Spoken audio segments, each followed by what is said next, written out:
Assalamualaikum warahmatullahi wabarakatuh. Hai teman-teman, perkenalkan, nama saya Adinda Sylvia, NPM 0921000048. Saya mahasiswi dari Universitas Indonesia Maju, Prodi S1 Keperawatan. Di sini saya akan memaparkan materi tentang anemia pada remaja putri.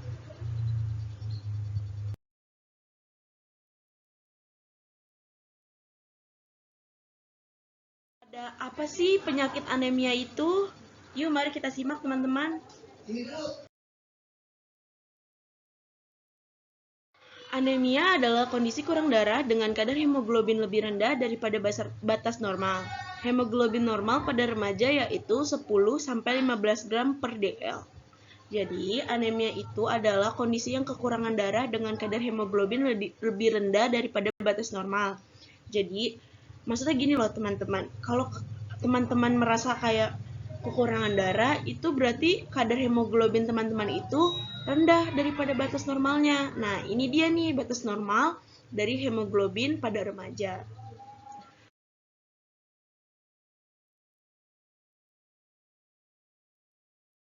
Penyebab penyakit anemia.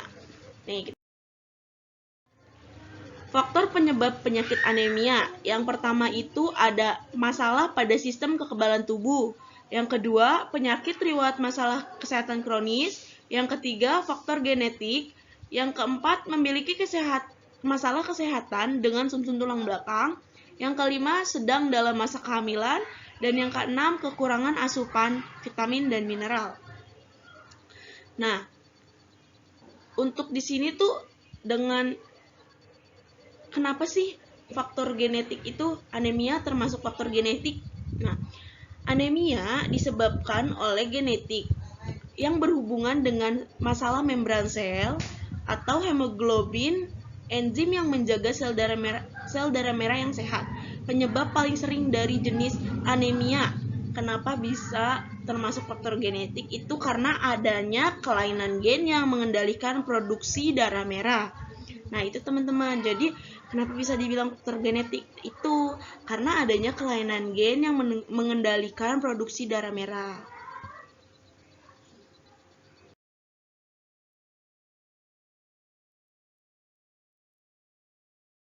Aja sih tanda dan gejala pada anemia. Nah, ini teman-teman perlu simak ya. Nah, tanda dan gejala anemia. Pertama itu, ini tuh tanda dan gejala yang pada umumnya yang sering dirasakan pada remaja putri yang kalau misalkan memiliki riwayat penyakit anemia. Itu pusing dan sakit kepala, terus detak jantung yang tidak teratur, lemas, mudah lelah, napas pendek, lebih cepat atau lebih sering mengantuk, kaki dan tangan dingin atau kulit terlihat pucat, nyeri pada dada, dan sembelit atau konstipasi. Nah, contoh kalau misalkan teman-teman yang sering sakit-sakit perut atau kayak aduh sakit banget nih perut gue gitu kalau abis haid ya, terus aduh pusing banget deh kepala gue, atau aduh gue kok gampang lemes ya, gampang lelah ya sekarang ya, terus detak jantung gue tuh kayak gak teratur gitu, kadang duk duk duk duk duk, kadang kayak santai gitu, detak jantungnya kayak stabil atau enggak kadang langsung deg deg deg deg gitu kan. Nah, terus di sini lebih cepat atau lebih sering mengantuk itu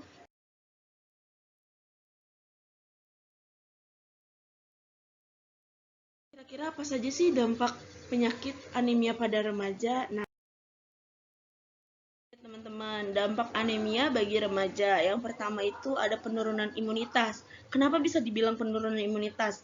Karena semenjak teman-teman memiliki riwayat penyakit anemia, penurunan imunitas teman-teman tuh jadi drastis. Contoh kayak misalkan teman-teman itu yang tadinya kalau misalkan punya kayak sakit batuk atau pilek itu bisa sembuh secara sehari 2 hari, ini berkepanjangan kayak 3 hari 4 hari. Nah, itu berdampak teman-teman, karena kenapa? Karena teman-teman itu kekurangan darah atau kurangnya kadar hemoglobin di dalam diri teman-teman. Jadi itu pengaruh ya teman-teman, penurunan imunitas pada dampak anemia. Lalu di sini ada gangguan konsentrasi. Nah, contohnya kayak teman-teman lagi dijelaskan sesuatu materi sama guru atau teman sebaya kalian, terus kalian nggak konsen nih kayak tadi lu ngomong apa gitu. Terus kalau misalkan di sekolah kayak gurunya ingin menjelaskan sesuatu ini, terus teman-teman untuk minta diulangi apa yang tadi ibu jelaskan contohnya, tapi teman-teman nggak konsen. Saya nggak tahu bu. Nah itu yang namanya disebut gangguan konsentrasi dan itu berdampak ya pada anemia. Lalu yang ketiga di sini ada penurunan prestasi belajar. Nah penurunan prestasi belajar itu bisa diberikan contoh kayak misalkan teman-teman sebelum memiliki riwayat penyakit anemia teman-teman selalu peringkat 1, peringkat 2. Nah semenjak mengidap penyakit anemia ini teman-teman jadi kayak prestasinya menurun nih, kayak jadi peringkat 5, peringkat 6. Nah, itu disebut dengan penurunan prestasi belajar dan itu berdampak karena penyakit anemia. Nah, yang keempat itu ada mengganggu kebugaran dan produktivitas. Apa nih bisa disebut mengganggu kebugaran dan produktivitas? Contohnya, teman-teman lagi melakukan sesuatu kegiatan nih, entah itu di sekolah atau di luar rumah. Tapi teman-teman tuh merasa ada tanda dan gejala pada anemia ini. Contohnya kayak tadi, gampang pusing, sakit kepala, dan mudah lemas. Terus juga detak jantung yang nggak stabil, kadang lemah, kadang cepat. Terus juga teman-teman lebih sering mengantuk. Itu tuh berdampak pada kegiatan teman-teman, pada aktivitas teman-teman. Jadi yaitu dampaknya bagi anemia bisa mengganggu kebugaran dan produktivitas teman-teman atau aktivitas teman-teman. Nah, di sini memperbesar risiko kematian saat melahirkan. Nah, ini tuh bisa juga nanti teman-teman ketika sudah menikah atau memiliki anak atau sedang melahirkan, nanti setelah melahirkan atau lagi saat melahirkan itu bisa terjadi risiko kematian karena kekurangan darah atau kekurangan kadar hemoglobin yang ada di diri teman-teman. Nah, bisa jadi menjadi salah satu penyebab bayi prematur, lalu berat bayi yang cenderung rendah.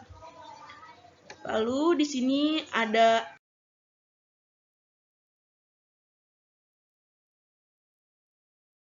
bagaimana cara mengobati penyakit anemia. Nah, bagaimana sih menurut teman-teman? Ada yang tahu nggak? Coba. Pengobatan anemia. Yang pertama itu meningkatkan asupan zat besi. Kenapa harus meningkatkan asupan zat besi? Karena asupan zat besi itu sangat dibutuhkan sel darah merah untuk memproduksi hemoglobin. Jadi sangat berpengaruh ya teman-teman. Jadi teman-teman itu harus memenuhi kebutuhan asupan zat besi teman-teman untuk meningkatkan sel darah merah dan memproduksi hemoglobin. Nah, apa aja sih yang diperoleh dari zat besi itu? Contohnya sumber hewani seperti daging merah, terus ayam, makanan laut. Makanan laut itu contohnya kayak udang. Nah, terus bisa juga jeroan, tapi jangan terlalu banyak ya teman-teman untuk makan jeroan. Yang kedua itu ada mengkonsumsi vitamin B12. Nah, apa aja sih vitamin B12? Itu daging merah, hati, telur, dan serta susu. Biasanya nih teman-teman pernah nggak sih kayak teman-teman udah diketahui nih dengan orang tuanya kayak teman-teman punya penyakit anemia dan orang tua tuh sering masak hati ampela itu. Nah, tapi hatinya aja jangan ampelanya. Karena itu untuk meningkatkan vitamin B12 teman-teman dan meningkatkan kadar hemoglobin teman-teman untuk mengonsumsi vitamin B12. Selanjutnya di sini apa aja sih asam folat yang mengandung asam folat gitu. Ini tuh ada sayur-sayuran, contohnya kayak bayam, kangkung, brokoli, daun bawang atau kentang. Nah, itu teman-teman bisa konsumsi itu ya, teman-teman. Lalu di sini untuk buah-buahannya itu ada pisang, jeruk, terus juga tomat dan buah bit. Mungkin kalau untuk buah bit itu jarang ya, teman-teman. Jadi kayak yang sering dikonsumsi orang banyak itu kayak pisang, jeruk. Itu tuh mengonsumsi asam folat teman-teman, jadi untuk meningkatkan kadar hemoglobin juga. Terus juga kacang-kacangan itu juga bisa meningkatkan kadar hemoglobin teman-teman. Itu sama dengan disebut kandungan asam folatnya ada. Dan untuk transfusi darah, kalau untuk transfusi darah itu biasanya penyakit anemia berat yang biasanya lagi sedang dirawat nih di rumah sakit dan kekurangan darah banyak. Jadi itu harus transfusi darah. Karena kenapa? Karena kalau di rumah sakit kita dirawat, pastikan kita untuk ambil darah, cek lab atau yang lain-lain itu kan namanya juga sering kekurangan darah kan. Nah, itulah kenapa dianjurkan untuk transfusi darah untuk penyebab pemilik riwayat penyakit anemia. Terus terapi obat. Nah, itu juga harus teman-teman kalau misalkan teman-teman udah masuk kategori kayak anemia ringan, anemia sedang atau anemia berat.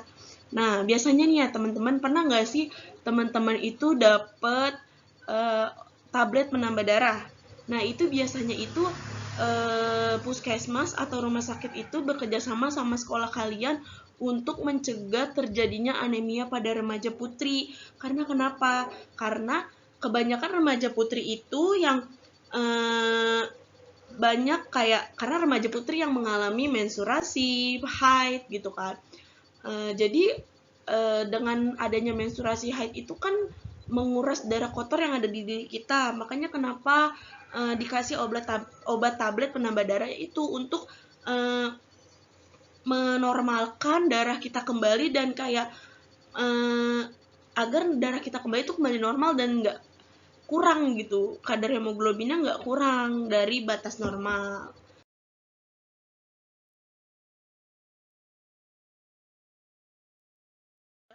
Pencegahan penyakit pada anemia. Nah, apa aja sih pencegahannya?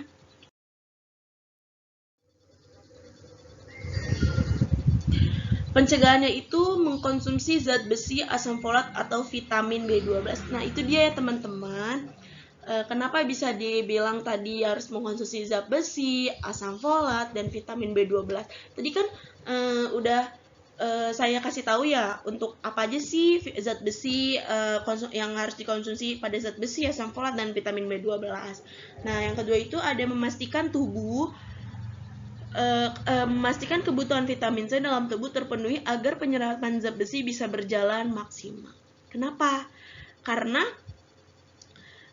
vitamin C itu harus terpenuhi dalam diri teman-teman karena untuk memperlancar zat besi nantinya, karena zat besi itu berpengaruh loh teman-teman untuk meningkatkan kadar hemoglobin teman-teman. Contohnya terus juga kayak mengkonsumsi makanan atau suplemen yang mengandung kalsium. Nah, apa aja sih yang mengandung kalsium itu? Susu, brokoli, bayam, terus ikan sardin atau teri atau kuaci tuh. Teman-teman kalau misalkan butuh cemilan kayak makanlah kuaci kalau misalkan emang udah tahu nih kalau teman-teman punya riwayat penyakit anemia. Terus juga kacang almond itu termasuk ya teman-teman. Kalau ditanya susunya susu apa gitu, susu sapi itu untuk meningkatkan juga kalsium teman-teman agar tidak terjadi penyakit anemia. Terus mengurangi konsumsi minuman berkafein. Kenapa sih harus mengurangi minuman yang berkafein? Karena kafein itu termasuk asupan bahan penghambat penyerapan zat besi.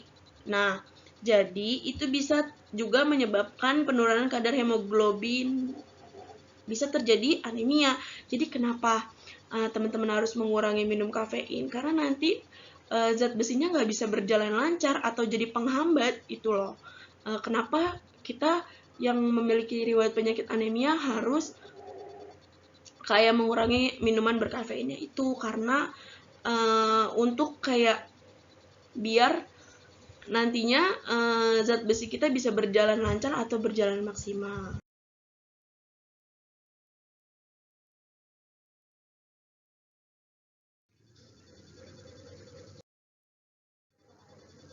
Bahaya anemia, apa sih bahaya anemia itu? Stunting pertama. Stunting itu apa?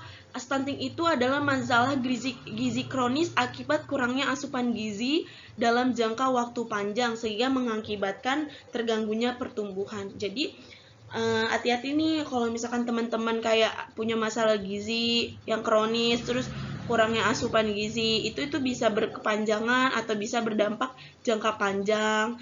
Jadi mengakibatkan terjadinya gangguan pertumbuhan pada teman-teman. Lalu menurun kecerdasan, mudah terinfeksi penyakit berbahaya, dan berdampak jangka panjang bagi kesehatan diri dan anaknya nanti. Itu sama juga stunting ya teman-teman, berdampak jangka panjang bagi kesehatan diri kalian. Terus kenapa bisa disebut mudah terinfeksi penyakit?